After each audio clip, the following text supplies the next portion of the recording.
মহাকাশ জয়ের পথে নতুন ইতিহাস গড়ল নাসার আর্টেমিস 2 মিশন।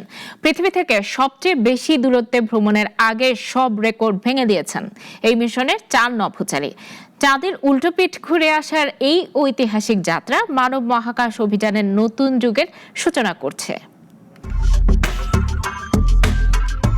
মহাকাশ জয়ের ইতিহাসে আরেকটি গৌরবময় অধ্যায় যোগ করল নাসা।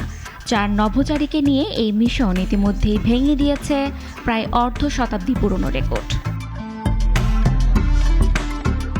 সোমবার গ্রিনিচ মান সময় 15:58 ওরিয়ন মহাকাশযানে থাকা এই 4 সদস্য অ্যাপোলো 13-এর 4,171 কিলোমিটার ভ্রমণের পুরনো রেকর্ডটি অতিক্রম করেন। 1970 সালের এপ্রিলে ওই রেকর্ড গড়েছিল অ্যাপোলো 13। চাঁদের উল্টো পিঠ দিয়ে ভ্রমণের সময় এই মিশনটি পৃথিবী থেকে সর্বোচ্চ 4,06,778 কিলোমিটার দূরত্বে পৌঁছাবে বলে আশা করা হচ্ছে। এই ফ্লাইওভার মিশনের সময় নভোচারীরা চাঁদের পৃষ্ঠের বৈশিষ্ট্য বিশ্লেষণ ও নথিভুক্ত করতে 6 ঘন্টার বেশি সময় ব্যয় করবেন। এরপর ওরিয়ন ক্যাপসুলটি ফ্রি রিটার্ন ট্র্যাজেক্টরি বা মুক্ত প্রত্যাবর্তন পথ ধরে পৃথিবীর দিকে রওনা হবে, যা সম্পন্ন করতে সময় লাগবে 4 দিন।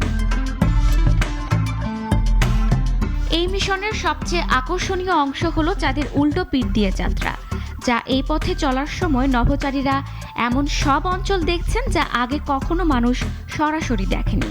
তারা চাঁদের পৃষ্ঠের গঠন, বিশাল গহ্বর এবং রহস্যময় ভূখণ্ড পর্যবেক্ষণ ও নথিভুক্ত করছেন। ওরিয়ন থেকে পাঠানো ছবিতে দেখা গেছে ওরিয়েন্টাল বেসিন, যা চাঁদের এক বিশাল প্রাচীন গর্ত। এতদিন শুধু রোবোটিক মিশনের মাধ্যমে দেখা গিয়েছিল। এই ঐতিহাসিক যাত্রার শুরুতেই নভোচারীরা শুনেছেন এক বিশাল বার্তা। জিম লাভেল, যিনি অ্যাপোলো 4 এবং অ্যাপোলো 13-এর কিংবদন্তি নভোচারী, তার রেকর্ড করা কণ্ঠে তিনি নতুন প্রজন্মকে স্বাগত জানিয়েছেন। তিনি বলেন, দৃশ্যগুলো উপভোগ করতে ভুলো না, যা মহাকাশ অভিযানের মানবিক দিকটিকেও তুলে ধরে। মিশনের একটি গুরুত্বপূর্ণ ধাপ হলো ফ্রি রিটার্ন ট্র্যাজেক্টরি। এর মাধ্যমে মহাকাশযানটি স্বয়ংক্রিয়ভাবে পৃথিবীর দিকে ফিরে আসবে, যা নিরাপদ প্রত্যাবর্তনের একটি পরীক্ষিত পদ্ধতি।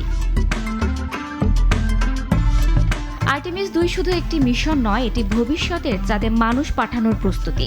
এই সফলতা মানবজাতিকে আরও এক ধাপ এগিয়ে নিয়ে গেল গভীর মহাকাশ অভিযানের পথে।